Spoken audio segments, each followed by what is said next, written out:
Jennifer here with Stone Studio. This is our third and final video in our hand building basics series, and we are going to make a cup as well as a handle using the slabbing technique. So let's get started. The first thing we're going to do is build a cylinder, which is going to become the walls of our cup. So I've taken some clay here, and I'm going to start by banging it into sort of a rectangle shape.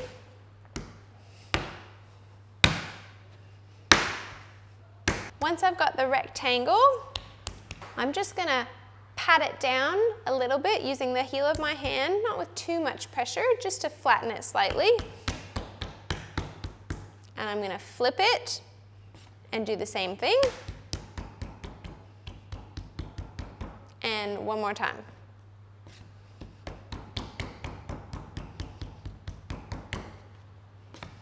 Now that we've flattened it slightly, we're going to go ahead and roll it into a slab using wooden guides. These are 9mm guides. You can just buy them at Bunnings or whatever hardware store. Put them on either side of your clay and get your rolling pin, and we're going to start to roll out our slab. Now, it's a good idea to flip the slab a few times so that all the clay particles evenly distribute. Now, this slab still feels a little bit thick to me, so I might go grab my other guides and we'll just make it a little bit more thinner, which will be a little bit nicer for our cup. All right, here are the 8mm guides. They're just slightly thinner, so we'll get a little tiny little bit more out of this slab. So now that we have rolled our slab out, we're going to use a rubber rib to smooth it all out, because you can see there's some cracks starting to form. So we're just going to clean our rib off and use it just to smooth and compress the clay. So you're using some downward pressure. This is going to strengthen the slab as well. And we're going to flip it and do it on the other side.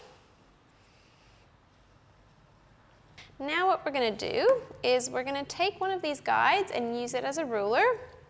And we're going to take our potter's knife and we're going to go and cut ourselves a nice little slab that we're going to round into our cylinder.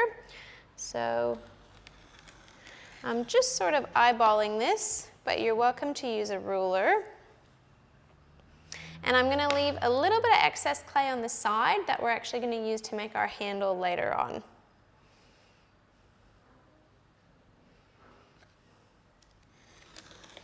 There we go.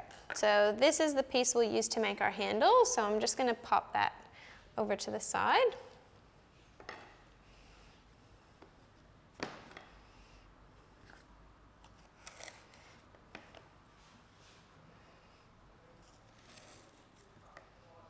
The next step we're going to do is we're going to bevel these two edges, which are going to join together, because a beveled edge gives you a stronger join than just two flat ends of clay trying to stick together. So this is a nice bevel tool, which gets you a really beautiful 45-degree angle cut. You can also use a knife to cut at an angle as well. So you want to cut the right-hand side, then we're going to flip the clay horizontally and cut the right-hand side again. And that's going to give you two bevels that join together nicely. Now we're going to lift the slab up and we're gently going to start forming it into a cylinder. Just gradually, a little bit at a time. You don't want to do this too quickly and risk cracking the clay. And I'm actually using my right hand to support from the outside, and my right hand is rounded, and I'm gently pressing the clay with my left hand into my right hand, just to help round it and form it into that cylinder shape. Now, once you've got to this point, we're going to scratch our two bevels. We're going to score them using your pin tool, using a scoring tool, whatever you've got handy. You can even use a toothbrush. And then we're going to add a little bit of that slip, which is going to act like the glue. We're going to overlap the bevel slightly, and then we're going to pinch it together, starting at the bottom, working our way up. Now you can flip the cylinder like this to make sure that the bottom got nicely pinched together. And that is going to give you a seamless but strong join. Now the next step is to blend it, similar to when we were doing our coils. So we're going to take our wooden knife tool. We are going to support from the inside, and we're going to blend this outside join so that you cannot see it. We're also going to blend the inside join as well.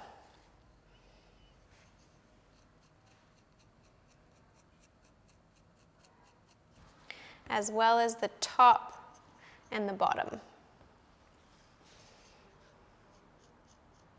Now, once our seam is nicely joined and nicely blended, I'm just going to take a quick peek and see if I've got any large cracks forming, similar to this one here. If you start to see any large cracks, just smooth those over with your finger or with your rubber rib. If they're just surface cracks, it's not the end of the world, but if they start to get too large, you're going to want to smooth those over.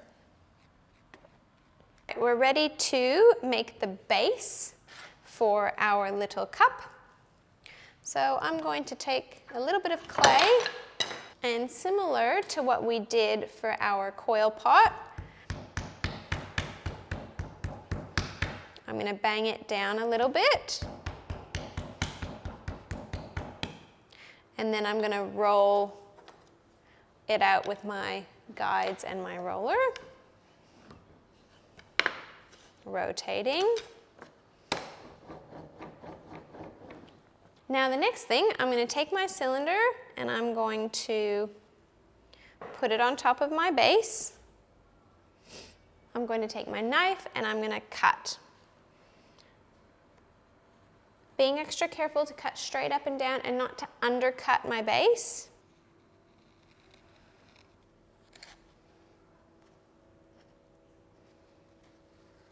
Now I'm going to detach them because we want to make sure that we're doing the scoring and the slipping so that we get a really nice strong join between the two pieces of clay.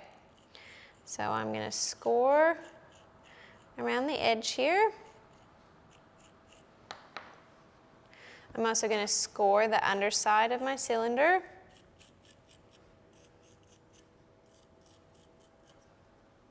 And I'm going to apply some slip. I'm going to place this down with some downward pressure. I'm going to wiggle it a little bit so that it sticks on there. And now I'm going to blend. So I'm going to blend all of this clay from the base upwards onto the cup so that the join is seamless.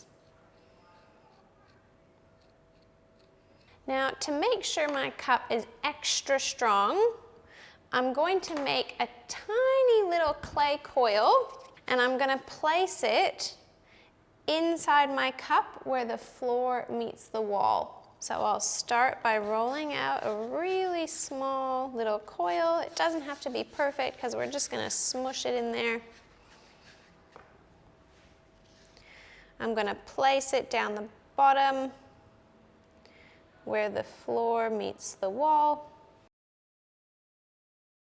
And now I'm going to blend that coil in so that you can't see it anymore. So I'm going to use my finger and I'm going to smush that coil down into the corner where the floor and the wall meet. So if you look now, you'll see that the coil is completely blended. So the final thing to do is just some refining. So again, you may want to wait for it to slightly firm up before you do too much refining, but I'm just going to go over it with my finger for now and smooth it out. And I'm also going to work just on pinching that rim a little bit, just to make the rim slightly more refined. So now that we've got our little cup built, the next thing we're going to do is attach our handle. So I'm going to get that slab that I rolled earlier. I'm just going to cut it down a little bit to whatever thickness you want or whatever width you want. And it's not going to need to be that long, so I'll chop it down. And I'll start to bend it into shape. Now this is quite a small cup, so it's not going to need a humongous handle. That's probably still a bit large, so I'll cut it down even a little bit more. I'm also just going to smooth those sharp edges down as well before I attach it to the cup. Now you could also make a coil handle if you wanted more of a rounder handle, but I quite like the way a slab handle looks. So I'll just smooth those edges down, and now I'll reshape it. Maybe just a little handle like that. So I'm going to decide where it's going to go. I'm going to make some little marks on my walls so I remember where the handle is going to go, because again, I need to score it and add a little bit of slip. So I'll take my scoring tool and rough up that area. Also going to rough up the handle. Now before I attach these, now that I've shaped it, I'm just going to step away for about 30 minutes to let it firm up just slightly, which will make the attaching process a little bit easier. All right, so now that the cup and the handle has firmed up slightly, so you'll notice now I can pick the handle up and it won't fall out of shape. It's actually firmed enough that it's holding its shape. I'm going to add some slip, a nice little glob to the top, little glob to the bottom. Now, I'm going to do the top of the handle first. So I'm supporting the cup from the inside, holding the handle with my right hand, pressing the handle into the cup, focusing on the top part of the handle first, pressing firmly, and just slightly wiggling the clay back and forth, little micro wiggles back and forth. And now I'm just going to hold it for a few seconds, about 10-15 seconds. Just going to firmly hold the handle onto the cup and really let that slip do its job. Now I'm going to focus on the bottom one. Also double checking that your handle is aligned. So right now my handle is actually crooked. So I'm going to slide the bottom over before I really firmly press and wiggle it down. Now similar to the rest of the building process, once we've done the scoring and the slip, the last step is to blend to make it all seamless. Now again, you can use your wooden knife tool, or I like to use my finger as well. And just pull that clay over to really make that join seamless.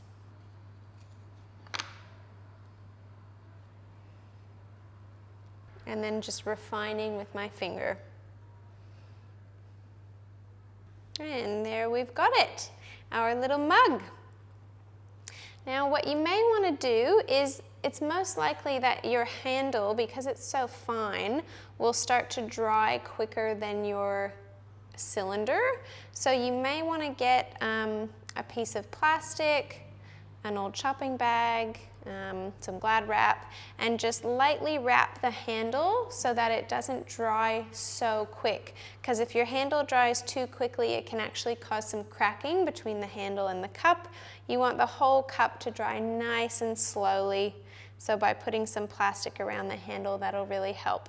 So that concludes the third video in our hand building basics. So we learned how to slab, we learned how to coil, and we also learned how to pinch. Thank you so much for joining me. If you have any questions or comments, leave them in the comments below. Let us know what type of hand building technique is your favorite. We'd love to hear from you, and happy building.